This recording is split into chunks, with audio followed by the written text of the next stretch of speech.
No sé, Néstor, yo no. Pues venden. Yo no es me atrevo a prostitución. decir que son prostitutas porque No es prostitución. tampoco lo sabemos. No. Las webcam, eso es una forma de usted webcam. me hace la pregunta, Néstor. pero es que yo no tengo la. Me gustaría tener. Esto lo que me parece es. No. O sea, eso sí, más clase tiene una volqueta por Néstor, debajo. Las webcams no son prostitución y OnlyFans es básicamente una red de webcam donde las mujeres suben o los hombres Yo le suben digo, Luis Ernesto, videos que es- pagan suscripción es- quienes quieren verlos. Prostitución virtual. Prostitución es O cantantes también. pagar por sexo, pues ellas cobran por sexo virtual, y entonces promocionan. No, Pero Pero- no están, pero- no, Néstor, pero- yo creo que no están Pero teniendo usted no ha sexo, visto no el están video, ofreciendo ¿cierto? sexo, no están ofreciendo, ¿Qué no, yo ofrecen? creo que ¿Qué ofrecen? Perdóneme. pues están ofreciendo videos de contenido de Porno. fotos, contenido, y además Porno. ese contenido no necesariamente tiene que ser sexual explícito. Hay contenido Contenido sensual, llamémoslo así, contenido hay todo porno. tipo de contenido. Lo invito a que visite OnlyFans Contenido para que porno. no lo prejuzgue. Sí, bueno, no soy. No, pero el video sí es horroroso. Sí, Camila. el ¿Y video dónde es me deja la chiva rumbera? Esa sería la que yo prohibiría. Es que ese es el pronunciamiento de este escándalo esta mañana en Medellín. Pronunciamiento de las autoridades en Medellín sobre el video de las señoras de OnlyFans. Principalmente de la personería de Medellín después de este video que es viral en Medellín porque son muchas mujeres, no es posible contar cuántas porque la cámara pues constantemente pasa de una a otra, que están en lo que se 9, llama una 10 más chiva. o menos. Yo creería que más, Néstor, porque es por los dos lados de esa chiva con estos días en los que en Medellín son tan populares para hacer el recorrido de los alumbrados. Lo que pudo establecer la Néstor. personería es que, Daniel, hicieron un recorrido, primero por Las Palmas, luego por la carrera 70, empezaron bailando, grabando y se fueron quitando de a poco la ropa, algunas en ropa interior, otras definitivamente se lo quitaron todo, y dice esta mañana la personería, Néstor, primero que es preocupante y dos, que hay que hacer controles porque encontraron en esas chivas no solo el exhibicionismo, sino menores de edad, también drogas y alcohol, y en muchos el ruido que está afectando a la gente en Medellín. Así que no solo es Y con esta esa- la rumbera de OnlyFans, la chiva rumbera, sino que han encontrado más. Me manda aquí un oyente. No, y con que esa un epidemia de pantallazo. bronquitis que hay, Néstor, las se tienen van a resfriar esas identificadas. señoritas. Una de estas muchachas de Medellín, Felipe, en OnlyFans, la suscripción mensual vale 85.000 pesos. Entonces es la industria de la pornografía lo que están promocionando en la chiva rumbera en Medellín. Daniel, señor, me iba a decir. Bronquitis en la que muchos hemos caído, creo que varios de la mesa hemos caído por las voces que he escuchado. Se van a resfriar esas señoritas y van a congestionar aún más el sistema de salud si estaban subiendo a Las Palmas, que es frío. Está bien. ¿Pero por qué? Ay, Dios. No, la chiva rumbera Pues a mí así me sin parece. ropa se lo van a peor. resfriar.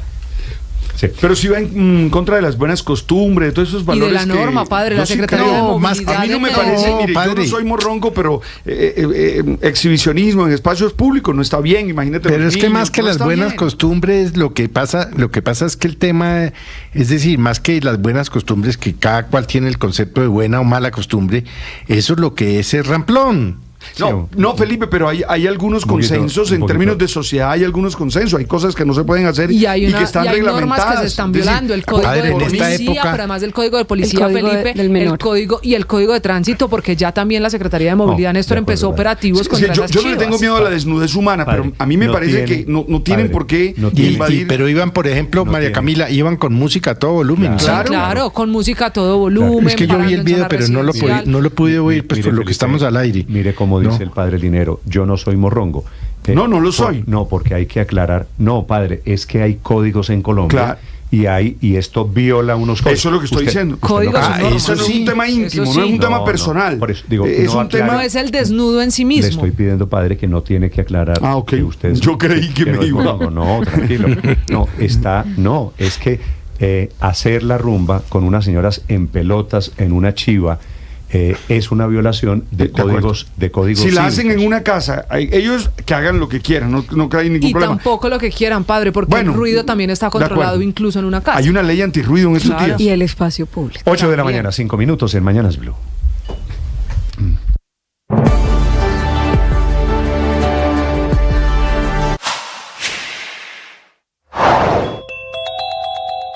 Petro termina el año con varios golpes, pero no precisamente habló del golpe blando de Estado parlamentario que el presidente repite una y otra vez en sus discursos, alentando al pueblo a las calles. Además del hundimiento de 2 proyectos clave en el Congreso, de que una de las exfuncionarias de mayor rango de su gobierno amaneciera presa por corrupción y el fracaso de las sesiones extraordinarias para sacar adelante la reforma a la salud, a la Casa de Nariño llegó un concepto que tumba las pretensiones del presidente de victimizarse ante un Consejo Nacional Electoral que, según él, lo quiere tumbar. Con esa tesis, los abogados de Petro radicaron una solicitud buscando que la Corte Interamericana de Derechos Humanos, como ya lo hizo en 2020, dictara órdenes urgentes ante lo que ellos llamaron la vulneración del fuero integral, que denuncia al mandatario como el inicio del famoso golpe de Estado.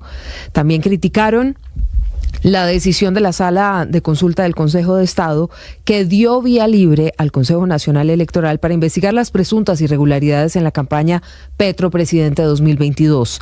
El alto tribunal, en su momento, advirtió que el fuero presidencial no se extiende a las investigaciones de carácter administrativo. Hoy, el golpe es de la Corte Interamericana de Derechos Humanos, que le puso un tate quieto al presidente de Colombia. Ese tribunal advirtió que el Consejo Nacional Electoral no cuenta con las competencias para restringir los derechos políticos de Petro, como dicen sus abogados. El alto tribunal además dice que el pleito del presidente con el CNE no guarda ninguna relación con las vulneraciones de los derechos políticos, como sí ocurrió cuando el entonces procurador Alejandro Ordóñez lo inhabilitó por 15 años cuando Petro era alcalde de Bogotá. Petro entonces termina el 2024 no solo con un problema gigante de gobernabilidad y de caja, sino con 2 grandes escándalos de corrupción que enlodan su nombre y su presidencia: el de la Unidad Nacional de Gestión del Riesgo de Desastres y el de la presunta violación de topes para que llegara a la presidencia.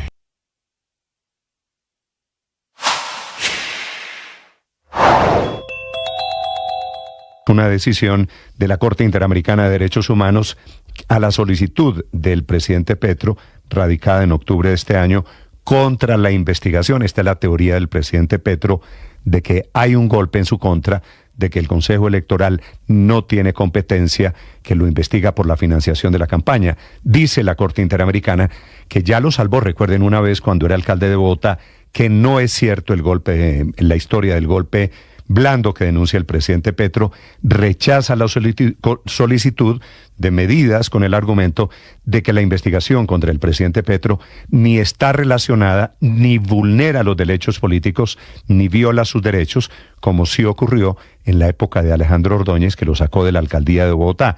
La Corte advierte que el Consejo Electoral no tiene la competencia para restringir los derechos políticos de Petro, pero va más allá. Dice, entre otras cosas, que el presidente puede arreglar sus temas jurídicos y políticos en Colombia y que no es este el momento de instancias internacionales, es decir, una gran derrota jurídica para el presidente Petro y sus abogados, los jueces de la Corte, que es presidida, recuerden, además por un colombiano, Humberto Sierra. Dicen que investigar los topes de la campaña sí es competencia del Consejo Nacional Electoral, es decir, derrota tras derrota, porque es el mismo argumento que ha utilizado aquí el Consejo de Estado.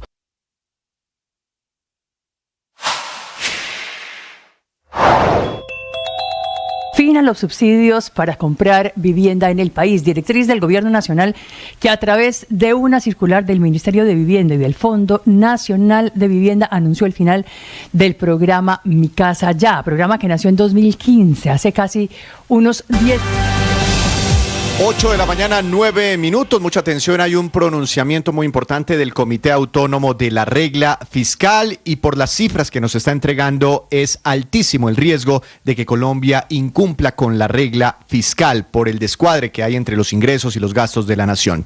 Dice el comité que el cumplimiento sostenido de la regla fiscal requiere medidas estructurales, que el gobierno nacional enfrenta retos fiscales, presupuestales y de caja en un contexto de recaudo tributario por debajo de los niveles programados en el presupuesto de la nación recaudación para este año. El comité estima que el recaudo tributario en 2024 se ubicará 15 billones de pesos por debajo de la meta que había sido actualizada en el marco fiscal a mediados de este año y 72 billones por debajo de los ingresos tributarios programados en el presupuesto general de la nación. El descache fue tremendo, billonario. Con la información a la fecha, CARF o el comité estima que cumplir con el gasto fiscal consistente con el cumplimiento de la regla fiscal requiere medidas adicionales del gobierno nacional por un valor de 40 billones de pesos. Esto adicional al ajuste que ya hizo el gobierno este año por unos 28 billones de pesos aproximadamente. El comité advierte que los niveles actuales de la caja en pesos suponen riesgos de liquidez para la nación. Con corte al 6 de diciembre, la última actualización, la caja del gobierno se ubicó en apenas 6,4 billones de pesos, cerca de su mínimo histórico. Dice que la débil posición de caja es un espejo de la inconsistencia entre la programación de gasto del gobierno y la capacidad real que tiene el país para generar ingresos estructurales, y que esta situación genera preocupaciones sobre la posición de caja para el 2025. Esto respecto al año que todavía no ha terminado, pero también empieza a hacer el comité advertencias sobre la situación fiscal de Colombia para el 2025. Estima que se requiere un ajuste fiscal para el próximo año de 52 billones de pesos para cumplir con la regla fiscal, es decir, una cifra muy superior a lo que el gobierno nacional esperaba recaudar con su ley de financiamiento. Así que la presión fiscal es enorme en este momento y el riesgo de incumplimiento en la regla fiscal también es muy alto. Son las advertencias del Comité Autónomo de la Regla Fiscal. Inclusive, si hubiese habido reforma tributaria, Víctor, estaríamos básicamente en la misma alerta, ¿no? En la misma, tenemos que separar el tema en dos. Uno, el cierre fiscal 2024, que está muy complejo, Néstor. Se necesitaría un ajuste todavía mucho más grande en estos días que quedan para poder cumplir con la regla fiscal, mucho más grande del que ya se hizo. Y para el próximo año, así hubiesen aprobado la ley de financiamiento, el recorte, el ajuste fiscal tendría que ser también enorme, porque es lo que dice el comité, han sobreestimado los ingresos de la nación frente a la capacidad real que tiene nuestra economía, el país, para generar ingresos estructurales. Siguen sobreestimando los ingresos de la nación. Sí, señor. Hablando de cifras, atención, se acaba de revelar la encuesta bimensual de Inbamer, el Gallup Poll, que es midiendo la temperatura política de Colombia. Mide cómo le va al presidente de la República en asuntos de imagen y cómo le va a los alcaldes de las principales ciudades del país. El gerente de Inbamer es Martín Orozco. Martín, buenos días. Néstor, buenos días, ¿cómo están? Don Martín, ¿cómo va usted? Todo bien, señor. Martín, el presidente Petro básicamente se mantiene estable. La prueba a la gestión del presidente está en 34% frente a la encuesta de hace un bimestre, ¿verdad?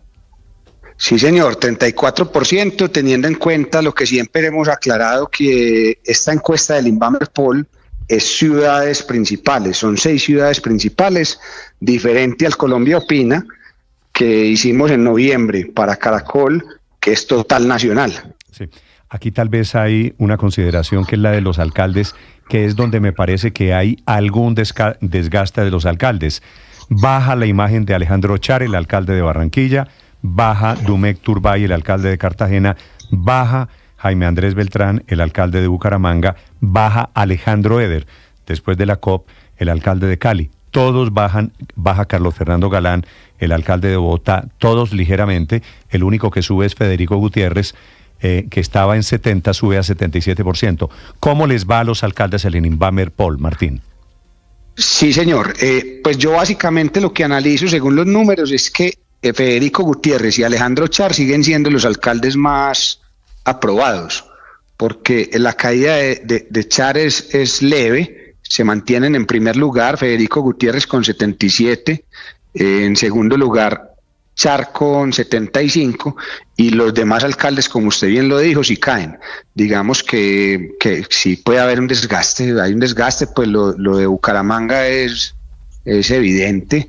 El tema de Cali, hay un tema específico en Agua Blanca, donde Alejandro Eder tiene que definir pues qué hacer con las personas de Agua Blanca, que son el 36% de la población de Cali, y en el caso de Galán, en el caso de de Dumek Turbay caen también levemente, pero digamos que si uno mira a los alcaldes en general y los gobernadores con respecto al gobierno nacional, los alcaldes y gobernadores están con mejor aprobación que el gobierno. Sí, ¿y a qué se lo atribuye usted, Martín?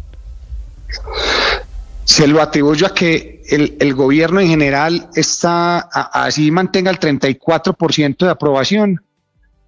Digamos que las personas están más pegadas de los alcaldes porque sienten que los alcaldes son los que le están solucionando más los problemas que el gobierno. Sí, Martín, hablando ahora del presidente Gustavo Petro por ciudades, ¿qué pasa con el mandatario en Barranquilla que por primera vez tiene más aprobación que desaprobación? Normalmente el presidente se ha comportado mejor o ha tenido mejor aprobación en la costa en general. Entonces, si tú miras las cifras de Barranquilla y Cartagena, son donde más aprobación tiene, que eso es consistente con los estudios que hemos hecho en el pasado. Digamos que hay ciertas variaciones, pero en general el presidente Gustavo Petro ha tenido mejor aprobación en la costa y en segundo lugar en la zona suroccidente o en Cali, pues en este caso del Invamerpol. Una última pregunta, Martín. Los candidatos presidenciales, usted mide la imagen pública de Claudia López, Sergio Fajardo, Juan Manuel Galán, Vicky Dávila, Germán Vargas, Gustavo Bolívar. ¿Quién está fuerte? ¿Quién está...? Estamos a año y medio de las elecciones presidenciales, exactamente año y medio. ¿Quién está bien, quién está regular? Néstor, lo que yo leo es que todavía hay muchas dudas. La gente todavía está indecisa en ese tema, pero digamos en los que más han venido punteando, por decirlo así, en el tema de imagen, se mantienen más o menos parecidos. Resaltar que Vicky Dávila le crece su imagen desfavorable. Sergio Fajardo se mantiene más o menos igual, y Claudia López, aunque tiene una buena imagen favorable, la desfavorable también le crece y ya supera el favorable. Entonces, lo que yo considero, Néstor, es que... Hay un segundo que quería preguntarle de Vicky Dávila, que es, digamos, outsider en la política y apenas estamos comenzando a entender cómo la percibe el país en estas encuestas. Ella, el favorable que tenía en octubre era 32 y baja a 26, ¿cierto? 26, sí señor. Y el desfavorable que estaba en 42, que estaba en 37, sube a 42. Sí, señor. Y es si decir, uno mira la números, tendencia...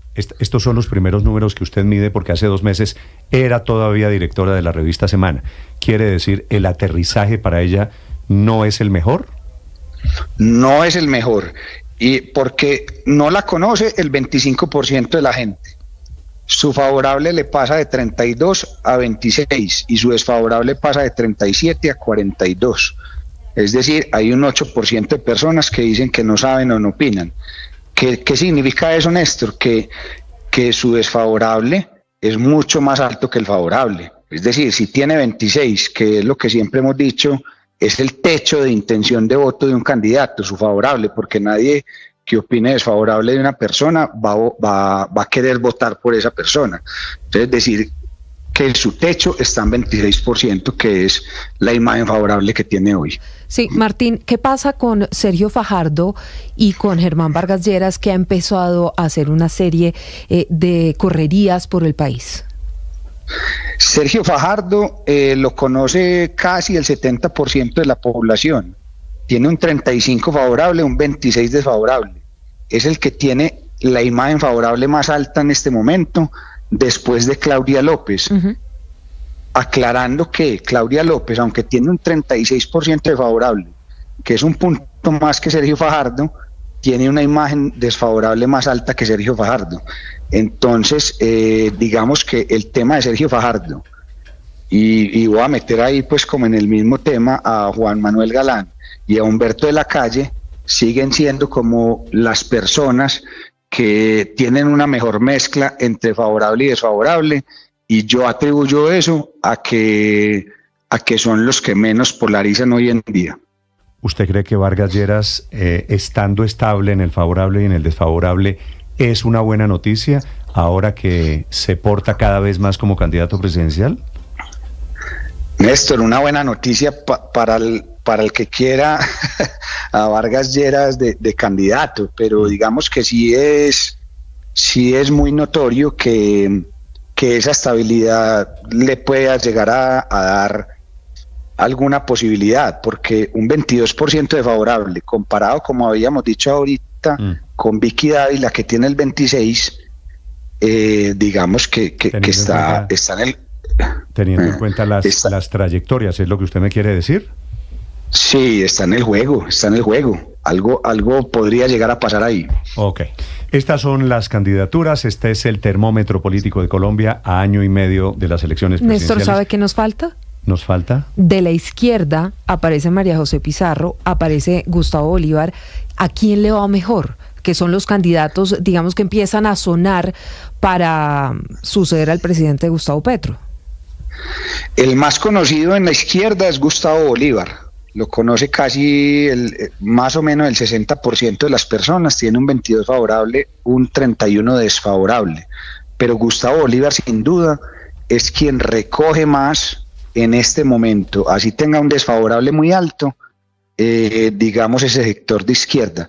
Porque los demás candidatos, como usted dice, María José Pizarro, Luis Gilberto Murillo, Juan Fernando Cristo, Laura Sarabia, Susana Muhammad, son muy desconocidos en este momento y todavía pues no hay cómo decir que puedan tener alguna posibilidad. Sí, me sorprenden un poquito las cifras tan bajas de Susana Muhammad, que le están haciendo homenajes. Me da la impresión de que ya comenzó la despedida del gobierno y seguramente va a ser candidata, no sé si presidencial, no sé si al Senado, pero teniendo en cuenta la visibilidad, la influencia dentro de esta izquierda en el gobierno, me parece que todavía un favorable de apenas 8% es muy bajo para ella. Seguramente estaba esperando una cifra un poquito mayor.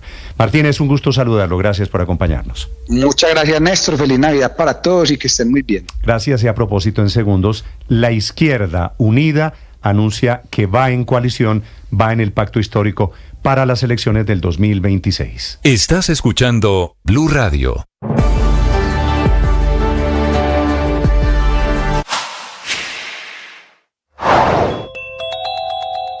El gobierno decidió dar por terminado el programa de subsidios de vivienda que se llama Mi Casa Ya. Dice desde su cuenta en Twitter el presidente Petro que se suspende ese programa porque se cayó su reforma tributaria, que era un programa que beneficiaba a miles de personas aspirantes a tener una vivienda por primera vez y era un mecanismo de reactivación económica, fomentaba el empleo, la construcción, que es uno de los grandes motores de la economía colombiana.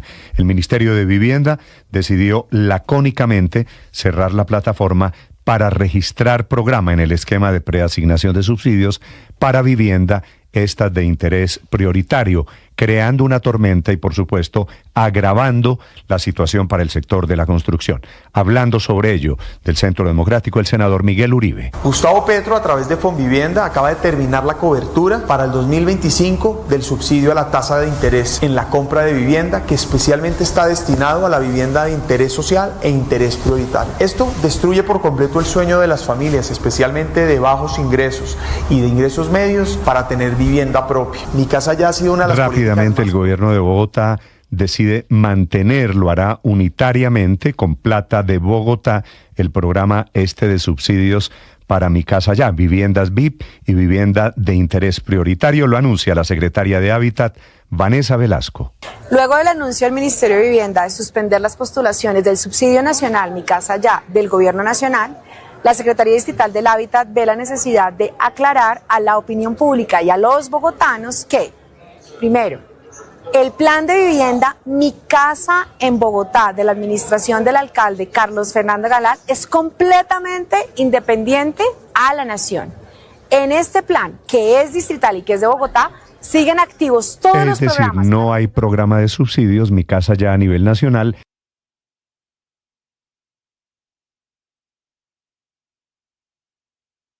Yo estoy feliz de que cada día siguen creciendo los suscriptores de nuestro canal, de la gente que nos ve haciendo radio, de la gente que comparte con nosotros la mejor información, la mejor opinión. Oye, gracias por estar allí y gracias por compartirle a otros esta gran experiencia. En Blue, la radio se ve.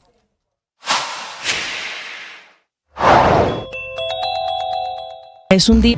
Y está terminando el año con muchos movimientos políticos, porque la campaña se anticipó. El Pacto Histórico anuncia que se convertirá en un partido, que es un partido de coalición. Presentarán, quiere decir, todos los partidos del Pacto Histórico, Comunista, Polo Democrático, Unión Patriótica, Colombia Humana, candidatos únicos en una consulta presidencial, pero adicionalmente en una lista cerrada para las parlamentarias del 2026. Gabriel Becerra es parlamentario, representante de la Cámara y miembro del comité político de este pacto histórico. Doctor Becerra, buenos días. Buenos días, Néstor. Un saludo muy especial a ustedes y a la audiencia. Gracias. Decidida la unión que ustedes pactaron en estas últimas horas en su encuentro, en su congreso, doctor Becerra, ¿cómo van a hacer para elegir candidatos y para elaborar las listas parlamentarias? Bueno, hecho el anuncio, como usted ha indicado, que no es solamente alrededor del tema de candidatos, sino de la constitución de un movimiento político y de poder avanzar en un congreso constitutivo. En el tema específico de la conformación de estas listas, que como tú has comentado serán listas paritarias, que fue el ejemplo que dio el Pacto Histórico en las elecciones pasadas, serán listas cerradas con un mecanismo democrático de consulta para su elección. Lo que procede al Comité Provisional del Pacto, que se ha constituido con representantes de las organizaciones, es concertar un calendario para poder realizar ese proceso de presentación de las aspiraciones en el marco del pacto e ir a la realización de la consulta, evento que también necesitará ser concertado con la registraduría. Aquí, como usted lo sabe mejor que yo, pues hay una batalla también de prioridades, de egos, de quién tiene derecho, de quién encabeza, de cuál es el partido que comanda la coalición. ¿Cómo van a hacer para elaborar esa lista cerrada? Es decir, salvo el esfero, ¿hay algún otro mecanismo que usted conozca? Sí, claro. Creo que lo que nos mostraron los hechos es que la lista cerrada nos permite canalizar alrededor de un proyecto y no solamente de egos y de individualidades el respaldo ciudadano. Y eso es muy importante no solamente para el pacto, eso es muy importante para la democracia colombiana. Y lo que se ha solicitado es que se haga a través de mecanismos democráticos. En la oportunidad anterior funcionó algo que llamamos un colegio electoral, que tomó las decisiones, pero pues generó polémica. En esta ocasión lo que se quiere es garantizar una especie de primarias de consulta que el Comité Provisional del Pacto tendrá que precisar, ¿no? Qué tipo de primarias serán las que se van a organizar, porque hay múltiples formas, si es abierto, si se va a hacer simultáneamente con otros partidos, porque eso depende también de la registraduría, cómo van a ser los mecanismos de garantía desde el punto de vista de la financiación y demás. Y lo que tendremos que hacer es un ejercicio de emulación interna, de democracia interna, que lógicamente no va a estar exento de disputas, de dificultades, pero ese es el ejercicio de construir un sujeto político. Doctor Becerra, ¿quién encabezó las listas al Congreso en el 2022? La encabezó Bolívar. Gustavo Bolívar. Bolívar, creo recordar, el orden eran Gustavo Bolívar, María José Pizarro. ¿Y usted se acuerda quién eligió ese orden? Sí, hubo un colegio electoral. Lo que pasa es que, digamos, ante los medios y la incomodidad también de algunos sectores, pues terminan sacando informaciones y conclusiones que los que participamos directamente del proceso podemos informar fehacientemente. Allí hubo un colegio electoral donde estábamos delegados de los que participamos en aquel momento. Y ese colegio electoral tuvo una reunión y en esa reunión se definió la conformación de la lista. Al Senado, sobre todo, fue de ese tipo. Y lógicamente fue un colegio electoral que tuvo en cuenta criterios. Ahora, el colegio electoral era un espacio mucho más reducido a lo que puede ser una consulta, sin lugar a dudas. Ok, eso para las parlamentarias. Y el candidato de las presidenciales, cada uno de estos partidos que se va a juntar alrededor del concepto Colombia, Pacto Histórico, cada uno de estos partidos, Colombia Humana, Unión Patriótica, Polo Democrático y Partido Comunista, querrán tener su candidato presidencial, ¿cierto?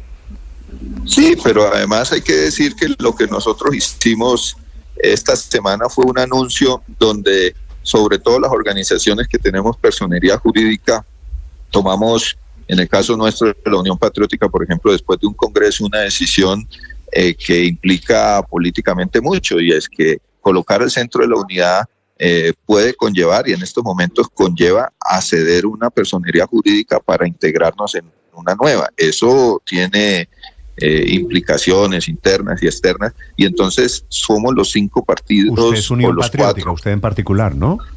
Sí, Néstor.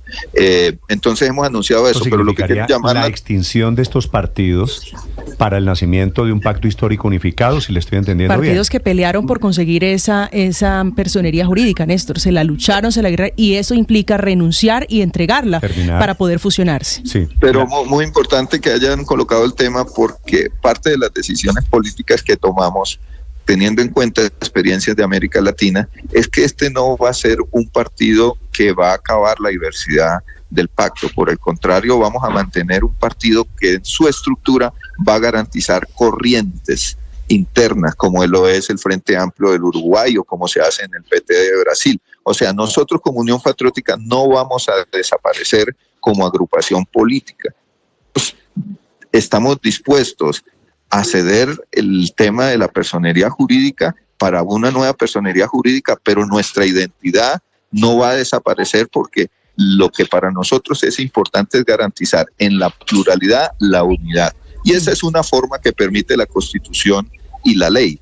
Y lo que quería decir era que, además de los partidos, porque esto no es simplemente una coordinadora de partidos, van a participar procesos y organizaciones sociales. El triunfo del pacto histórico estuvo en que fue capaz de conectarse con una realidad política de inconformidad y de necesidad de cambio que nosotros queremos mantener y ampliar. O sea, el pacto histórico hizo este anuncio no para cerrarse, sino para ampliarse. Doctor Becerra, ¿no fue por Gustavo Petro en particular? No te escuché bien. Que usted me dice que el triunfo del pacto histórico es el triunfo de un proyecto político, de una situación en particular. Yo le pregunto, ¿el triunfo del pacto histórico no tiene nombre propio? ¿No es Gustavo Petro, única y solamente Gustavo Petro?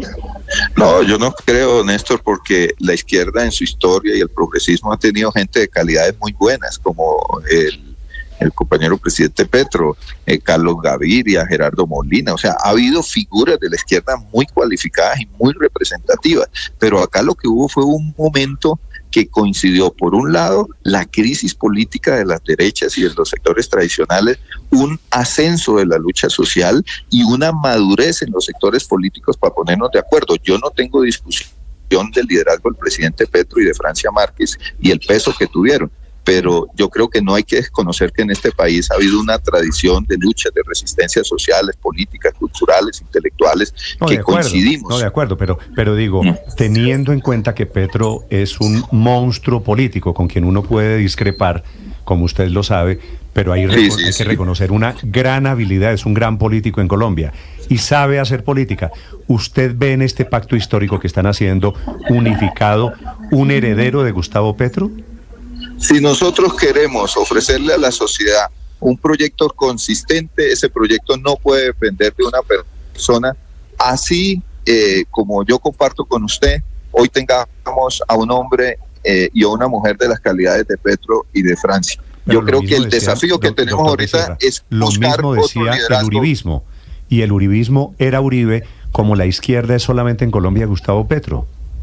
Pero Néstor, en la realidad política del país, a pesar de toda esta tendencia a la individualización y a la fragmentación, también hay que reconocer que hay corrientes políticas, y en este país hay una corriente política del progresismo y de las izquierdas que existe, que es real, y que si es capaz de unirse va a tener una incidencia en las definiciones políticas del próximo gobierno, pudiendo ganar o siendo en cualquier caso una realidad determinante para la democracia colombiana. Entonces, muy bien el tema de los liderazgos, pero el presidente Petro es uno solo y él ya no se puede reelegir. Nosotros nosotros tenemos que ganar la conciencia de que necesitamos un proyecto colectivo y promocionar nuevos liderazgos. Ese es el desafío que tenemos. Representante Becerra, para las pasadas elecciones se pusieron de acuerdo en que el mecanismo era la consulta. En esta oportunidad, ¿cuál es la vía? ¿Cuál es el mecanismo para elegir ese candidato único de este partido, de este movimiento de izquierda? Buenos días, ¿con quién hablo? María Camila Orozco, representante. Hola María Camila. María Camila, la vez pasada no fue una consulta, fue un colegio electoral.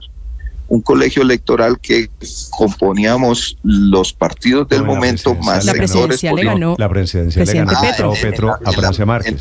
Sí, claro. En la presidencial fue una consulta abierta, popular. En este momento queremos hacer la consulta también. Ahora, lo que tenemos que definir, y eso no lo defino yo, lo definirá el comité político, es si la consulta la hacemos inicialmente como pacto o si hacemos una consulta en el marco del Frente Amplio y como pacto buscamos otro mecanismo para colocar un solo nombre dentro de una consulta con sectores que nosotros queremos reunir también en el marco de lo que hemos llamado un Frente Amplio, una convergencia, María Camila. Pero en cualquier caso, la participación del pueblo en la decisión del candidato que debe mantener la continuidad del gobierno va a ser necesaria y nosotros la reclamamos. Sí, representante, ¿cuáles son los nombres entonces que tienen en este momento en el tintero para lograr ese liderazgo del que usted habla y que ya no va a ejercer el presidente Gustavo Petro porque no puede ser candidato? Pues yo creo que hay un espectro bastante amplio, no solamente del pacto, sino en lo que pudiésemos llamar un bloque progresista alternativo que ha empezado a emerger, algunos ya con decisiones más claras, en el caso de María José, pero sabemos también de las aspiraciones de la exministra de Salud, sabemos de las aspiraciones que están por definirse en el caso de figuras como Susana Muhammad, en el caso de Carlos Caicedo, de Daniel Quintero, y en el espectro del liberalismo y demás habrán otros nombres que van a aparecer y que nosotros estamos dispuestos a encontrar puntos de encuentro para ofrecerle al país. Carolina Corcho, usted Carolina Corcho se ha manifestado como una precandidata. Okay. Ella ha hecho ya su manifestación pública de que va a ser precandidata y es pues desde el punto de vista de los derechos que nos asisten a todos los ciudadanos, pues claro, una mujer con aspiración, ¿no? Carolina Corcho, Daniel Quintero, me estaba mencionando usted, María José Pizarro, Gustavo Bolívar. Carlos Caicedo, Gustavo Bolívar, y yo creo que estamos empezando una etapa de estas recomposiciones donde van a ir emergiendo nombres. No, ahora lo que vemos sabe que estoy un poquito sorprendido porque usted no me ha mencionado unas personas que yo pensé encabezaban esta lista de posibles. Por ejemplo, ¿cómo cuáles, Néstor? Roy Barreras. Son muchos ya. Roy Barreras. Pero es que yo estoy hablando sobre todo del espectro nuestro, del pacto. Roy ya porque me viene hablando de un Frente Amplio. No me ha mencionado a los conversos, no me ha mencionado a Roy Barreras, a Murillo, no me ha mencionado. Pero ellos son realmente de corrientes socialdemócratas, liberales, que valen la pena también con ellos llegar a acuerdos, ¿no? No, Roy fue senador del Pacto Histórico. Sí, pero tú sabes que Roy llegó al Pacto Histórico no representando al progresismo ni a la izquierda. Roy llegó al Pacto Histórico representando sectores de la política tradicional que entendieron que no tenían ninguna posibilidad de llegar al gobierno manteniendo las posturas de respaldo. ¿Ustedes van a sacar a Roy de esta colada? No, hemos hablado con Roy, nos hemos visto con él y yo sé que Roy va a seguir aportando a un proyecto de Frente Amplio desde su liderazgo, que lo que quiero clarificar es un liderazgo que incluso cuando ha estado en el pacto es un liderazgo que se reclama en el liberalismo y en la socialdemocracia. Vale, escuchan ustedes al parlamentario, al doctor Gabriel Becerra, del Comité Político de este naciente Pacto Histórico. Si me permite la última pregunta, doctor Becerra. Claro que sí. El suyo, ¿quién es su candidato presidencial, el que usted quisiera? Bueno, nosotros estuvimos con el presidente Petro, teníamos resuelto ese problema muy fácilmente en el periodo pasado cuando tomamos la decisión en primer lugar de respaldarlo. En este momento tenemos más complicaciones, porque nosotros queremos una candidatura que sea capaz de convocar las mayorías. Por el momento vemos que hay liderazgos con trayectoria, con calidades, pero que todavía no logran convocar suficientemente la unidad y las mayorías, y vamos a hablar con todos para que finalmente tomemos una decisión. Pero por ahora no hemos tomado. No la hemos tomado, Néstor. Usted individualmente, sin el plural, ¿cuál es el candidato que a usted hoy le gusta? Eso no es pecado. A él le gusta una candidata. Mujer. Es que eso quería preguntarle, si se van a ir más por el lado de una candidata o van a seguir la línea de los candidatos. Usted es como de línea María José, ¿no? Yo preferiría, yo respeto y trabajo mucho con María José porque compartimos una generación de antes de que estuviéramos en el ejercicio político, pero debo ser responsable porque soy vocero de mi partido y en mi partido no hemos tomado la decisión y yo estaré con la decisión que tome mi partido y yo sí quisiera que fuera una mujer. En eso sí le soy franco. Quisiera que fuera una mujer y quisiera que comenzaba con MJ el nombre. No, creo que María José, como los demás candidatos, tiene simpatizantes, pero también tiene compañeros que todavía no están de acuerdo en la OP, entonces yo prefiero que hagamos el ejercicio democrático, pero sí voy a defender que sea una mujer. ¿Pero Francia Márquez suena ahí? No, ella dijo ya que no. O definitivamente la vicepresidenta dijo que no. María Camila. María Camila, ya Francia tampoco entiendo. Ella tiene un compromiso con el pueblo, con la gente de hacer este gobierno. No quiere, pero usted sabe que en política todo puede pasar. Sí, pero pues también reconozco que Francia viene de un liderazgo social, popular, político, donde el tema de cumplirle la palabra a la gente es muy importante y tengo mis dudas de que ella dé ese paso. Creo que habrá otros momentos. Yo tampoco la veo. Gracias, doctor Becerra, un gusto saludarlo, le deseo feliz Navidad. Gracias, Néstor, a ti, a María Camila, a todos, feliz Navidad. Muchos nombres, pero no veo así como uno que pica en punta, ¿no? Usted sabe que como en el pelotón, en el ciclismo, uno dice hay alguien picando en punta, pero aquí ve uno muchos nombres. Felipe, nombres de quienes pueden reemplazar al presidente que se van a disputar la candidatura presidencial, en orden de la última encuesta. Gustavo Bolívar, María José Pizarro, Carolina Corcho, que me sorprende que esté ahí, Daniel Quintero, Iván Cepeda, Carlos Caicedo fue es el del Magdalena, el exalcalde. Que se quedó sin personería jurídica con su Fuerza Ciudadana. Luis Gilberto Murillo, pero me acaba de decir el doctor Becerra que a estos sectores no los van a meter. Susana Mohamed, que es del corazón del presidente Petro, que la vi ayer, Felipe, yo creo en plan de despedida, ¿no? A los que el presidente condecoró ayer, Mohamed Murillo y Laura Sarabia, me huelen todos a última Navidad. Porque se van. Sí, yo creo. Pero usted le miró con detenimiento las palabras que le dijo el presidente Petro a Laura Sarabia. ¿Qué le impresionó de las palabras? Que eran casi imperceptibles, pero pues yo hice el ejercicio de oírlas anoche con juicio. ¿Qué le dijo? Le dijo, feliz Navidad y próspero año nuevo. Si acaso. Búsquela si verá, se oye perfecto. Pero, Felipe, ¿y eso qué quiere decir? Pues feliz Navidad. Lo que usted está diciendo. Y uno no le desea feliz Navidad y próspero año nuevo a Pero todo yo no le digo a usted, Néstor, feliz Navidad y próspero año nuevo, si acaso. Pero qué le impresiona. Es que ese si acaso tiene una connotación, ¿no? Pero que si acaso no, pues no sé. Pero, si acaso sigue. En cualquier caso, me pareció que era una despedida. Pero esos Murillo claro que es una despedida. Murillo va a ser candidato. Néstor sabe que estuve averiguando anoche. La ministra Mohamed va a ser candidata. Y me confirmaron que el canciller Luis Gilberto Murillo ya está empacando maletas.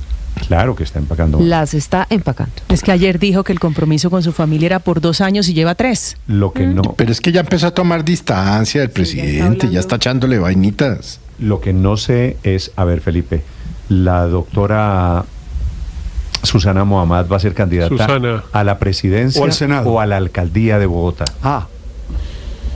No, eso sí. Con una etapa previa en la candidatura a la presidencia, ¿no? Hay veces hay muchas personas, hay muchos candidatos de esos 80 que tenemos de precandidatos presidenciales que en realidad están aspirando a gobernaciones o a alcaldías, pero utilizan la precampaña electoral pues para hacerse conocer, que es tan difícil en la política. Para coger sardina, más o menos.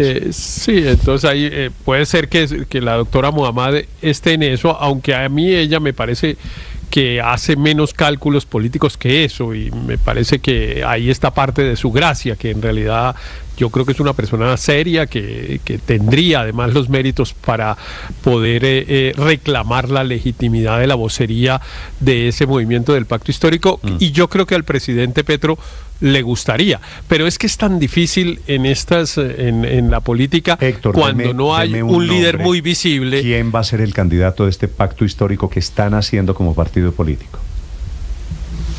Yo creería que Susana Mohammad, me parece a mí que ella va a terminar. No, es que a mí me parece que la Bolívar, a mí me parece esto, Néstor. Bolívar o María José Pizarro. A mí me parece que cuando oí hablar a nuestro entrevistado, al doctor Becerra, pues digamos como de todo el juego político, pensaba yo, pues los políticos andan en un mundo y los ciudadanos en otro. Néstor. Y yo creo que en el año 2026 va a ganar y van a ser candidatos los que menos relación tengan con la política, incluso si representan a un partido. Es decir, en el caso de Susana Mohammad, por ejemplo, la gente no necesariamente la identifica ya con la componenda política y eso le daría una ventaja, porque yo creo que la conclusión del elector al final del gobierno del presidente Petro es que está hastiado de la política, porque todos resultaron iguales. Esa es como la conclusión del ciudadano común y corriente. Estábamos en que los políticos... Pero permítame, Luis Ernesto, permítame 30 segundos. Es que yo creo que... Si el hastío es de la política o el hastío es del gobierno, Héctor... No, de la política, Néstor. Yo creo que, mire, le respondo la pregunta y con esto termino de la siguiente manera. Parte de la respuesta la encuentra usted en las encuestas con las personas que representan el antipetrismo más duro. Uno supondría que frente al desprestigio del gobierno, pues esas personas pues serían muy exitosas, y resulta que no. Eso lo que refleja es que la gente está y en las encuestas los que más marcan mamada, son... perdóneme la expresión, mamada de la política, y que el político, óigame la paradoja, que el político que gane es el que menos componendas políticas tenga en su historia. En esto sí estoy en desacuerdo. ¿Por qué también en la encuesta se cae Vicky Dávila? Claro, miren, Néstor, en estos... Es que, y no le pueden decir que es política y la componente política porque no tiene nada que ver, no en la teoría, con ningún partido. Así que esto todavía Néstor, está en esto sí estoy en gran desacuerdo con Héctor, porque la respuesta a su pregunta de quién va a ser el candidato del pacto histórico es relativamente fácil. ¿Quién? El que gane o la que gane la consulta que va a hacer el pacto histórico en marzo. ¿Por qué? Porque tenga la certeza que va a haber una consulta. Eso no va a ser un dedazo como hace el Centro Democrático, como hace el expresidente Uribe, que se inventa un reality en el cual supuestamente van a foros, no sé qué, pero él desde el comienzo ya escogió quién iba a ser el candidato. Lo hizo con Iván Duque y lo ha hecho en el pasado. Lo mismo pasó, Luis Ernesto, usted lo sabe, lo mismo pasó con la lista del Congreso de la izquierda en el 2022. Claro, pero el Congreso, en el Congreso, y usted tiene razón, en la lista del Congreso, ¿quién eligió el orden? En la lista del Congreso del pacto histórico, Néstor, usted tiene razón. Pero mire que Gustavo Petro, si en algo ha sido consistente, es que él sabe que la estrategia exitosa electoral para la presidencia y para jalar las listas al Congreso es hacer una consulta en marzo. Lo hizo en el 2018 sin tener contra quién competir, porque él era el candidato obvio de la izquierda y se inventó una consulta con Caicedo que no tenía reconocimiento nacional, que sacó unos poquitos votos, pero sí. ¿Para qué le sirvió? Néstor, le sirvió primero para jalar la lista al Congreso de, en ese momento, lo que llamaban decentes, y le sirvió para conseguir una plata vía reposición de votos. Yo en cambio creo Permíteme, Héctor, vía reposición de votos conseguir una plata para la primera vuelta. Repitió con absoluto éxito esa fórmula en el 2022. Jaló la lista al Congreso con la fórmula vota Petro, vota pacto, logró que se eligieran 20 senadores, porque eso simplifica básicamente la decisión del elector, pero además hizo una consulta, genuina consulta democrática. Yo creo que él no esperaba que Francia fuera la segunda candidata. De hecho, trascendió que él estuvo ofreciéndole la vicepresidencia a la ex esposa de Germán Vargas Lleras, a la hoy presidenta de Asocapitales, que estuvo, sondeando distintos nombres, pero finalmente reconoció el resultado de la consulta porque se dio cuenta que esa era la mejor estrategia electoral. Entonces, ¿por qué le hago este recuento histórico? Porque podemos estar seguros que la izquierda va a tener una consulta en marzo de 2026. Y el que gane esa consulta, que muy probablemente va a ser Gustavo Gustavo Bolívar, Yo sí creo que recuerde estas Gustavo palabras, Bolívar, totalmente va de a acuerdo. ganar esa consulta. Ese va a ser el candidato único del petrismo. Y Y yo creo concluyo que con algo, Gustavo Néstor. Bolívar por 3 razones. Concluyo con algo, María Consuelo. Bolívar Y ya se le van a viene- romper en Bolívar, 1000 pedazos. Luis Ernesto, solo para quienes están pensando, usted, María Consuelo, para quienes están pensando en Bolívar, Felipe, acuérdese, ya perdió la alcaldía Precisamente de Bogotá. por eso, es que yo creo... Pero tiene Y una perdió trayectoria electoral, duro. a diferencia de lo que dice Totalmente, Héctor, totalmente a diferencia de acuerdo. de lo que dice Héctor, que es que la gente está mamada de los políticos, es que lo primero es que los conozca para votar por ellos. Uno cómo va a votar Pero- por alguien que no conoce. Entonces, Aparentemente- concluyo con algo. ¿Cuál es la garantía, Álvaro, muy corto, cuál es la garantía de la ruptura de la izquierda que Gustavo Bolívar se gane esa consulta en marzo? Se la va a ganar, y si algo caracteriza a la izquierda históricamente, con excepción de la elección de Gustavo Petro, es que se partía en Néstor, 1000 pero- pedazos. Yo no creo que hoy en día esté tan asegurada la consulta entre los petristas. Eso va a depender de la decisión que tome Petro, que pone el 90% de los votos. Porque si hace una consulta, ¿quién va a ganar? Pues un petrista. El problema de eso es que ese petrista en la elección general no suma votos. Por ejemplo, si gana Gustavo Bolívar, en la elección general no suma nada. En cambio, si el candidato es Murillo, puede sumar algunos votos de centro y sobre todo voto negro. Entonces yo creo que va a depender de la decisión del presidente. Él tiene que decidir, uno, si de verdad va a aspirar a tratar de poner presidente, o es posible que decida que no, que lo que quiere es consolidar su base para ser decisivo en segunda vuelta, aquí inclinando la vuelta, y para creo- ser un opositor duro. Yo en creo cambio que creo el que presidente está va a tener que clarísimo. meterle la mano a ver quién de sus candidatos Yo o creo que quién está de sus clarísimo alfiles que va es a ser. Bolívar el que gana esa consulta. Creo que el presidente cada vez se radicaliza más, y lo primero es que Gustavo Bolívar es un petrista pura sangre de siempre. Creo que es claro ese mensaje de que es el petrista pura sangre ¿Usted cree porque que van a encabezó poner la ahí- lista al Senado. Van a poner ahí a alguien que ya perdió. Y creo que la campaña a la alcaldía, que ya perdió, pero que ellos consideran que le dio visibilidad, que le dio reconocimiento, pues va a ser precisamente el preámbulo de que ese es el ungido. Creo que las tres cosas, haber encabezado la lista al Congreso, Pero- que sea pura sangre, y haber sido el candidato a la alcaldía, es lo que le da las charreteras dentro del petrismo para ser el candidato presidencial. Y ahí es como dice Luis Ernesto, se van a destrozar entre ellos. Bueno, se van a volver chicoca entre ellos. Entre otras cosas, el único que nunca ha hablado mal del presidente. Aquí todo el mundo cuando va de salida, mire los tres de ayer, alguno siempre tiene un movimiento de distancia. El único que ha sido leal 100% ha sido Gustavo Bolívar. Sí.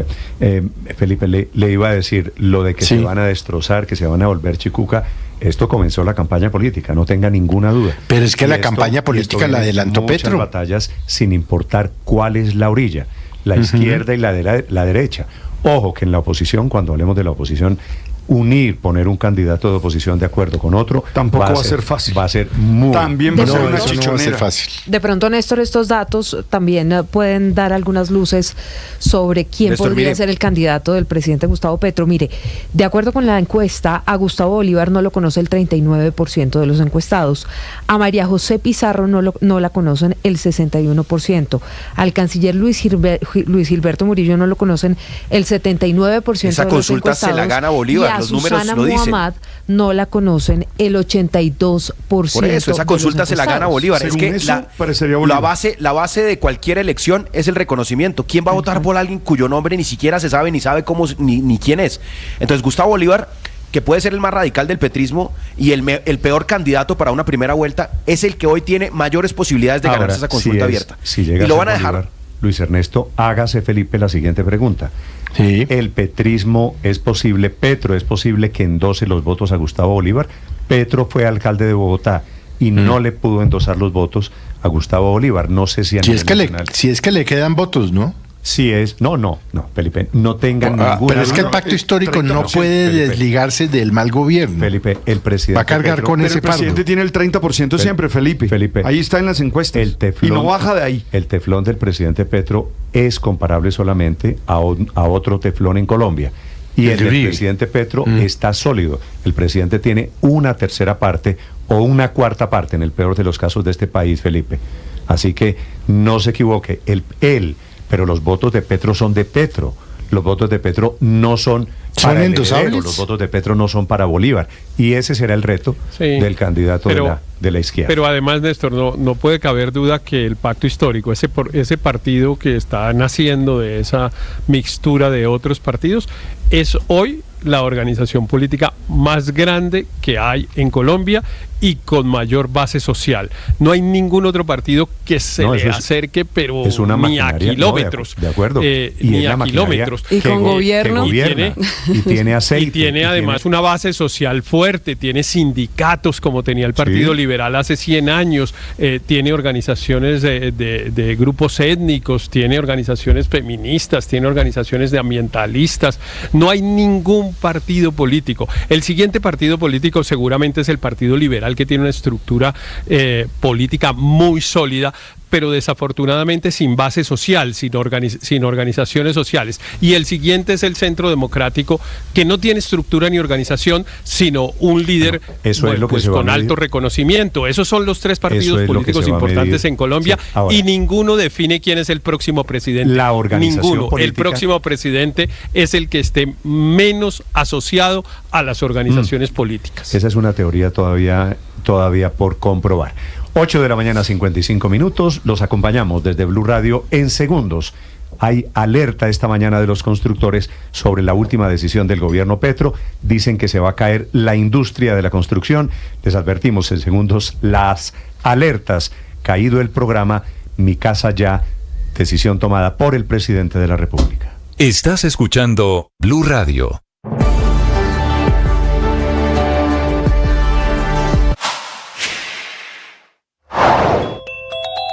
Fin a los subsidios para comprar vivienda en el país. Directriz del Gobierno Nacional que a través de una circular del Ministerio de Vivienda y del Fondo Nacional de Vivienda anunció el final del programa Mi Casa Ya, programa que nació en 2015, hace casi unos 10 años, para ayudar a financiar la compra de vivienda de interés social y vivienda de interés prioritario. Desde entonces, principal ayuda para los colombianos de bajos recursos que sueñan con tener casa propia y que les ha permitido comprar 350.000 techos en todo el país. Ayudas que, sin embargo, hoy llegan a su fin, que no tendrán nuevos postulantes para el año 2025, dados los problemas de caja del gobierno, el derrumbe del 14% en el recaudo tributario, los 30 billones que no se recogieron a noviembre de este año, el mayor gasto del gobierno, que ha crecido 20% en 2 años, y supuestamente ahora también, y según la explicación que dio en Twitter el propio presidente Gustavo Petro, por el hundimiento de la reforma tributaria o de la ley de financiamiento, una reforma que naufragó hace ya una semana en el Congreso de la República, que se cayó de manera abrumadora, a la que ahora también le achacan la culpa de la falta de dinero para subsidiar la compra de BIS, sin los cuales podría aumentar hasta en un 40% las cuotas hipotecarias, según cálculos de economistas y de exministros de vivienda. BIS, que por lo demás es fundamental en la construcción del país, dando cuenta de casi el 60% de las nuevas edificaciones, generando cientos de miles de empleos en un sector que ya genera 1,5 millones de empleos para trabajadores colombianos, jalonando 35 subsectores de la industria.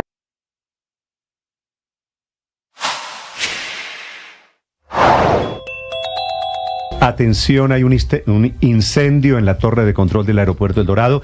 Están cerradas de momento las operaciones en el aeropuerto, sin torre de control, por supuesto, ni despejes ni aterrizajes. Sí, señor. En este momento, Camila. Y ya se cumplen 18 minutos de esta situación que se vive en el aeropuerto El Dorado, el más importante del país, en Bogotá. Hay humo en la torre de control. La causa de ese humo es un cortocircuito que obligó de inmediato a suspender operaciones. Tiene usted razón, Néstor, no se puede ni aterrizar ni despegar en el aeropuerto El Dorado, y por eso hay 2 situaciones: unos aviones en tierra que están así, que no podrán despegar cumpliendo el itinerario, y otros, los que están en aire, que iban a aterrizar en El Dorado, están en lo que técnicamente nos acaban de explicar es sosteniendo el vuelo.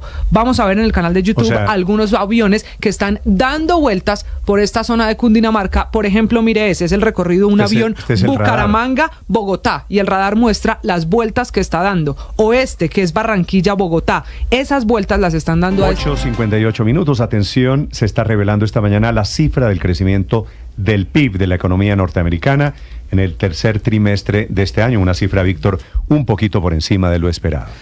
Sí, señor, y digamos que un buen panorama económico ha venido mostrando Estados Unidos para el cierre de este 2024 en términos generales. Crece la economía en el tercer trimestre 3,1%, aumentando frente al 3% del trimestre anterior, y este dato se ubica, Néstor, por encima del 2,8% esperado por los analistas. Es el dato más importante que tienen en cuenta a esta hora los mercados. Pero, Néstor, de todas formas, siguen reaccionando, inclusive algunos sobre reaccionando frente a las decisiones de la Reserva Federal de los Estados Unidos de las últimas horas. Baja tasas de interés, pero le da a entender al mercado la Reserva Federal que va a ser más conservadora el otro año. De pronto no va a bajar las tasas de interés al ritmo, a la velocidad que esperaban los analistas, y esto ha sacudido a muchos mercados en el mundo. Los precios de las acciones se vinieron hacia abajo con fuerza y el dólar se está presionando bastante. Por ejemplo, en el caso de Colombia, en la apertura está subiendo cerca de 40 pesos, Néstor, cotización promedio 4.397 pesos, y algunas operaciones ya han sobrepasado la barrera de los 4.400 pesos otra vez, máximo de la jornada 4.410 pesos. Así que tenemos un dólar alcista en gran medida por el tema Reserva Federal. Y esta mañana en Colombia hay un gran temblor económico por la decisión del gobierno de suspender el programa Mi Casa Ya, que tenía subsidios importantes. Está diciendo Camacol esta mañana que hay 40.000 hogares, 40.000 familias que tendrán que desistir y pagar mucho más por su vivienda ahora que se cae el impuesto, el subsidio que entregaba el gobierno. Con los constructores hasta ahora, Cristian Correa. Néstor, sí, buenos días. Usted lo ha dicho, la Cámara Colombiana de la Construcción, Camacol, manifestó esta mañana que son cerca de 40.000 hogares los que se quedarían sin esta cobertura a la tasa de interés para la compra de vivienda en el 2024 y en el 2025. Manifiestan que son medidas adoptadas por el gobierno nacional sin previo aviso a este sector de la construcción y que le dan un fuerte golpe al programa primero, pero también a estos generadores de empleo, como lo es el sector de la construcción, poniendo además en riesgo este importante eslabón de la economía del país. Es importante destacar cuáles son esos puntos que tiene la circular que publicó el gobierno nacional el pasado 16 de diciembre. El primero de ellos es la suspensión de nuevas postulaciones y preasignaciones que se emite, o que más bien empieza a regir desde la emisión de la circular, es decir, desde el 16 de diciembre no se permitirán nuevas postulaciones ni preasignaciones para el subsidio que otorga este programa. Esto afecta, por supuesto, pues a los hogares que están interesados en adquirir una vivienda de interés prioritario o una vivienda de interés social. El segundo punto que trae esta circular del gobierno nacional es el agotamiento de las coberturas a las tasas de interés, lo que quiere decir que los cupos para el beneficio de la reducción en la tasa de interés están